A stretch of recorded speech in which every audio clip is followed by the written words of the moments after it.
بسم اللہ الرحمن الرحیم الحمد للہ رب العالمین والصلاة والسلام على سید الانبیاء والمرسلین محمد وعلى آلہ واصحابہ اجمعین اما بعد فاعوذ باللہ من الشیطان الرجیم بسم اللہ الرحمن الرحیم يا أيها الذين آمنوا لا تبطلوا صدقاتكم بالمن والأذى كالذي ينفق ماله رئاء الناس ولا يؤمن بالله واليوم الآخر فمثله كمثل صفوان عليه تراب فأصابه وابل فتركه صلدا لا يقدرون على شيء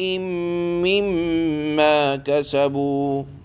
والله لا يهدي القوم الكافرين ومثل الذين ينفقون أموالهم ابتغاء مرضات الله وتثبيتا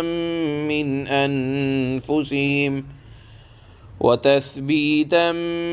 أنفسهم كمثل جنة بربوة أصابها وابل فآتت أكلها ضعفين فإن لم يصبها وابل فطل والله بما تعملون بصير صدق الله مولانا العلي العظيم۔ اسلام ایک ایسا مذہب ہے کہ جس نے اپنے ہر حکم کے اندر انسانیت کا بڑا خیال رکھا ہے۔ چنانچہ مختلف مواقع میں اللہ نے انسانوں کی خدمت کرنے کے لیے کہیں تو زکوٰۃ کو فرض کیا، کہیں صدقات کو واجب کیا، کہیں کہا کہ نفلی صدقات چلتے پھرتے کرتے رہا کرو، اٹھتے بیٹھتے کرتے رہا کرو، اور پھر صدقے کی مختلف شکلیں بڑی آسانی کے ساتھ مالدار کے لیے بھی عام کر دی اور غریبوں کے لیے بھی عام کر دی کہ دینے کے لیے کچھ نہ ہو تو کسی اندھے کو راستہ بتلا دو، کسی بوڑھے کی مدد کر دو، زبان سے کلمہ خیر کہہ دو۔ بہرحال انسانیت کی ہمدردی اسلام نے بڑی مختلف جگہ مختلف انداز میں سکھلائی ہے، اور پھر ساتھ میں یہ بھی ترغیب دی ہے کہ دنیا کے اندر بھیک عام نہ ہو جائے، تو فرمایا کہ اپنا ہاتھ لوگوں کے سامنے نہ پھیلاؤ، اور جو بھکاری ہوتے ہیں، مانگنے والے عادی ہوتے ہیں، قیامت کے دن ان کا عذاب بھی اللہ نے بیان فرمایا۔ اسی طرح سے مالداروں کو حکم دیا کہ تم غریبوں کا خیال رکھو، مانگنے سے پہلے دے دیا کرو۔ اور پھر آج کی آیت میں اللہ نے بہت صراحت کے ساتھ دینے والوں کو مخاطب کر کے فرمایا کہ دیکھو، دینے کے بعد اگر تم چاہتے ہو کہ تمہارے دینے دلانے کا ثواب تم کو ملے اور تمہارا صدقہ ضائع نہ ہو، تو دو چیزوں کو لازم پکڑو۔ پہلی چیز یہ ہے کہ دینے کے بعد کبھی احسان نہ جتلاؤ۔ اگر تم نے احسان جتلا دیا دینے کے بعد یا کسی بھی طرح کا خیر کا کام کرنے کے بعد، تو تم نے اپنی خیرات کو ضائع کر دیا۔ اسی طرح سے احسان جتلا کر، تکلیف پہنچا کر اللہ نے بہت صراحت کے ساتھ فرمایا ظاہر سی بات ہے جب اسلام کا یہ حکم ہے کہ تم مانگو نہیں، اپنی ضرورتوں کو لوگوں کے سامنے مت رکھو، ورنہ چہرہ تمہارا قیامت کے دن نچا ہوا آئے گا۔ اب ان وعیدوں کے سننے کے بعد بھی اگر کسی نے اپنی ضرورت کو رکھ دیا اور وہ سچا مومن ہے تو اس کا مطلب ہے کہ حقیقتاً اس کو ضرورت ہے، اس ضرورت کا اظہار کر رہا ہے، اور تم اگر ضرورت کی تکمیل کے لیے بنے ہو یا تمہارے پاس انتظام ہے، تم نے ضرورت کو مکمل کر دیا کسی صاحب ایمان کی، تو اللہ فرماتے ہیں کہ اس کا ثواب ملے گا، لیکن 2 شرطوں کے ساتھ، جب کہ تم نے احسان نہ جتلایا ہو اور مقصد اس کو کوئی بھی جملہ کہہ کر تکلیف نہ دی ہو۔ اسی طرح سے ایک اور شرط اللہ نے بیان فرمائی کہ دینے کے بعد اپنے دینے کا لوگوں کے سامنے چرچا نہ ہو یا چرچا نہ کیا جائے، اور اگر چرچا کیا جائے گا، لوگوں کو دکھلانے کے لیے خرچ کیا جائے گا، تو اللہ نے مثال دی ہے۔ مثال سے بات بہت اچھی طرح سمجھ میں آ جاتی ہے۔ قرآن کا طرز عمل یہی ہے کہ اللہ تعالیٰ ایک حکم بیان فرمانے کے بعد یا کسی چیز سے منع کرنے کے بعد مثال سے بھی سمجھاتا ہے۔ اللہ نے مثال دی، مثال یہ دی ہے کہ جیسے ایک ٹیلا ہو اور ٹیلے پر کچھ گرد وغیرہ جمی ہے، تو تمہیں امید ہے کہ اگر کچھ تھوڑا بہت بھی وہاں کچھ کھیتی کی کوشش کی جائے تو امید ہے کہ ہو جائے گی، ہو سکتی ہے۔ لیکن اگر ٹیلے پر بارش ہو جائے اور پتھر بالکل چکنا ہو جائے تو چکنے پتھر پر سے آپ کچھ بھی پیداوار کی امید نہیں لگا سکتے۔ اسی طرح اللہ نے فرمایا کہ اگر تم نے صدقہ دیا، کسی کے اوپر خیرات کی، کسی کے اوپر کوئی احسان کیا، لیکن بعد میں تم نے احسان جتلا دیا، کوئی جملہ کہہ دیا، یا مقصد یہ تھا کہ لوگ مجھے مالدار تصور کر لیں، دکھلاوا مقصد تھا، تو جس طرح چٹان پر بارش برسنے کے بعد مٹی کا نام و نشان نہیں رہتا، پیداوار کی امید نہیں رہتی، اسی طرح صدقہ کرنے کے بعد اگر کسی نے تکلیف والا کوئی جملہ کہہ دیا، احسان والا، یا یہ کہ بڑا اچھا خرچ کیا ہے، لوگوں کے جملے اس طرح کے سننے کی عادت ہو گئی، تو سمجھ لو وہ صدقہ تمہیں کوئی فائدہ پہنچانے والا نہیں ہے۔ اور یہ عمل اللہ نے فرمایا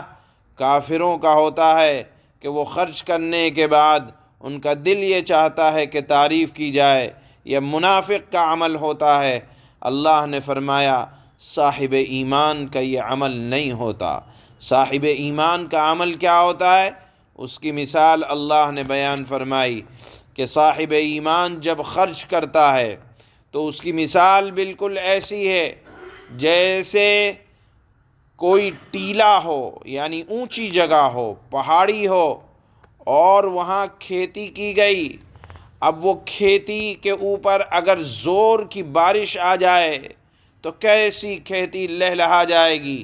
اس لیے کہ وہ زمین سے اوپر ہے، گرد و غبار سے دور ہے، آب و ہوا بہترین ہے، سورج کی شعاعیں بہترین لگیں گی، اور اس کے اوپر زور کی بارش ہو جائے تو باغ سرسبز و شاداب ہو جاتا ہے، لہلہا جاتا ہے، پہاڑوں کی پیداوار عمدہ سمجھی جاتی ہے، اس لیے کہ وہ زمین کی آلائشوں سے، گندگیوں سے دور ہوتی ہے تو نفع بخش ہوا کرتی ہے۔ اللہ نے فرمایا کہ پہاڑوں کی پیداوار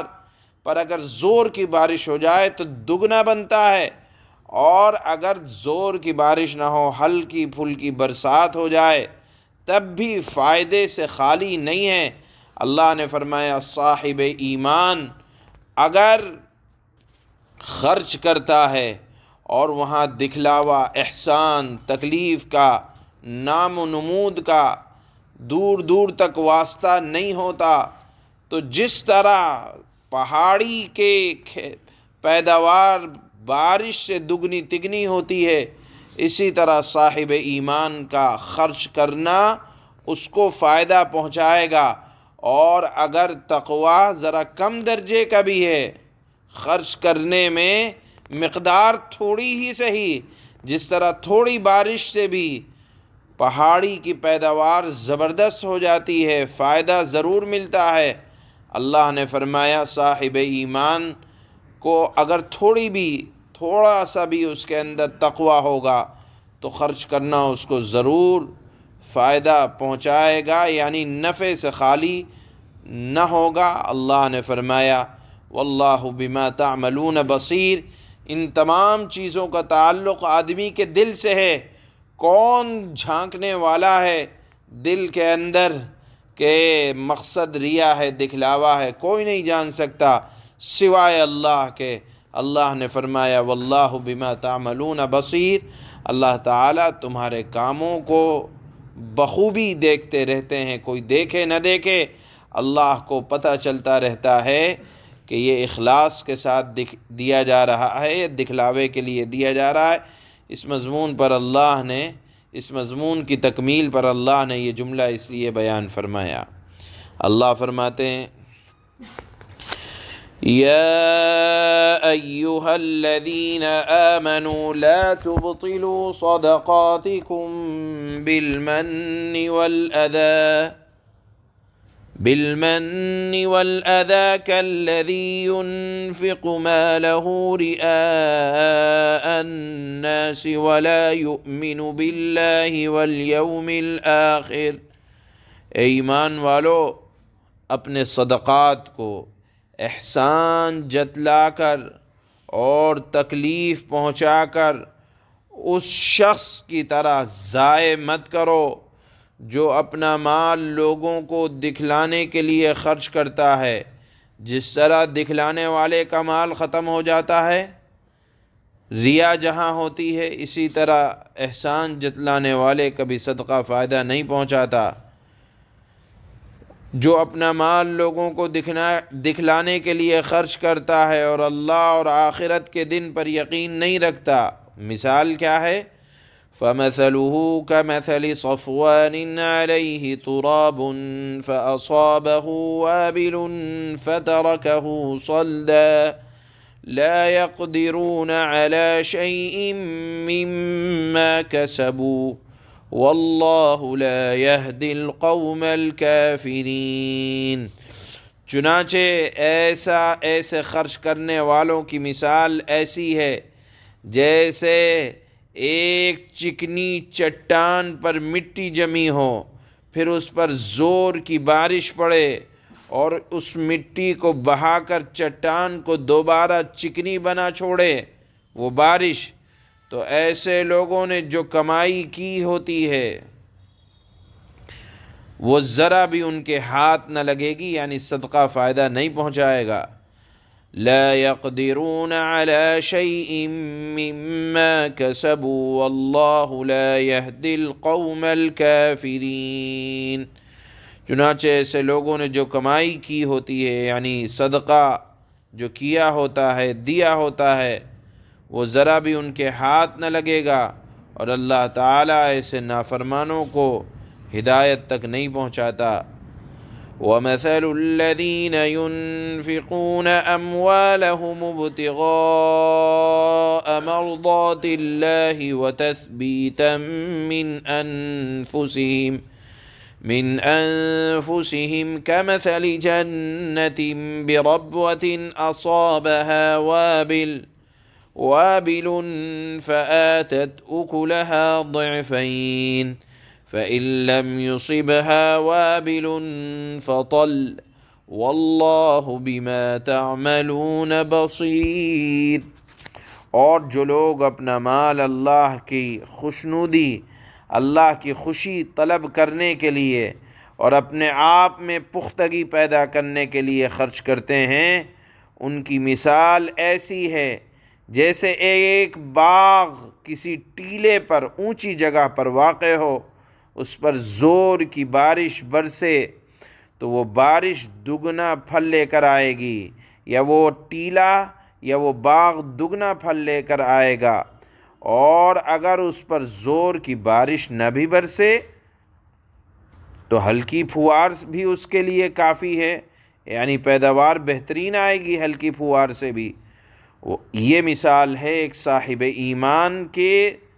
خرچ کرنے کی، اگر تھوڑا بہت بھی تقوی ہے تو انشاءاللہ فائدہ پہنچے گا۔ اللہ نے فرمایا واللہ بما تعملون بصیر، اور تم جو بھی عمل کرتے ہو اللہ تعالیٰ اسے خوب اچھی طرح دیکھتا رہتا ہے۔ سبحان اللہ۔